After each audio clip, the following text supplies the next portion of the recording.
ओडिशात सरकारी अधिकाऱ्याच्या घरात सापडलं घबाड। बैकुंठनाथ सारंगीच्या घरात तब्बल 2,10,00,000ची रोकड जप्त। निलेश चव्हाण विरोधात कोर्टाकडून अखेर स्टँडिंग वॉरंट जारी। कोणत्याही क्षणी निलेशची मालमत्ता जप्त होणार। निलेश 23 मे पासून फरार। कोल्हापुरात महिलेला साखळदंडाने बांधल्याची धक्कादायक घटना। राजारामपुरी भागातला प्रकार। साखळदंडातून महिलेची सुटका। कापणी केलेल्या पिकांचे पंचनामे करून काय करणार? नुकसानग्रस्त पिकांच्या पाहणी दरम्यान कृषी मंत्री कोकाटेंचं वादग्रस्त विधान। नंतर मात्र कोकाटेंची सारवासारव। माझ्या वक्तव्याचं विपर्यास केल्याचं म्हणणं।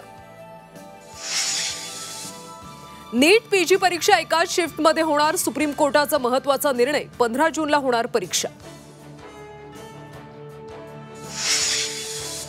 आणि नागपूरच्या महाजनवाडीच्या एका घरात निघाला नाग। अतिविषारी जातीचा नाग आढळून आल्यानं खळबळ। सर्पमित्राच्या मदतीनं नागाला पकडण्यात यश।